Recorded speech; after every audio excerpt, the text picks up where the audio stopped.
এয়া সকলোলৈ নমস্কাৰ জনাই ভিডিঅ' এতিয়া আগবঢ়াইছোঁ আৰু ভিডিঅ'টি হৈছে মই অকণমান ফুৰিবলৈ গৈছিলোঁ আৰু সেই ফুৰিবলৈ যোৱা ভিডিঅ' অকণমান আপোনালোককো দেখাইছোঁ আৰু কেইবাঠাইতো যোৱা আছে তাকো অকণকৈ আপোনালোকক দেখাই আছোঁ বাৰু।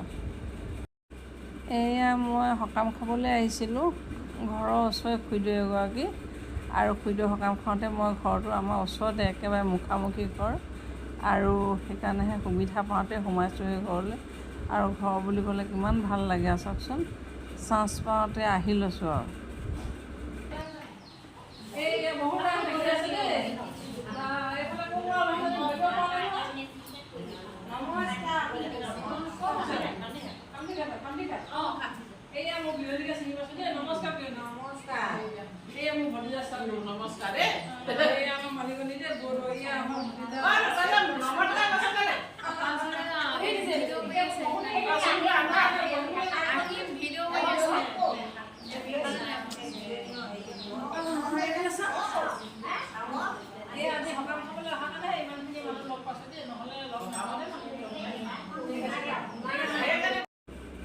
এইয়া বজাৰলৈ আহিলোঁ দুদিনমানৰ পিছত আকৌ অকণমান মই ভিডিঅ' কৰি ৰাখিছিলোঁ আৰু এইয়া বস্তু এটা নিবলৈ আহিলোঁ তাকে পইচা দিয়া আছে মই দি থৈ গৈছিলোঁ এদিন আহি আৰু মই নিবহে অহা নাছিলোঁ আৰু এতিয়া নিবলৈ আহিছোঁ আৰু কেনেকুৱা লাগিছে আপোনালোকে ক'বচোন দেখিবলৈ। মইতো ধুনীয়া দেখিয়ে ল'বলৈ ল'লোঁ আৰু এইবোৰ বহুত আছে দামী দামী গড্ৰেজ আছে আৰু মই গড্ৰেজ কিনা নাই।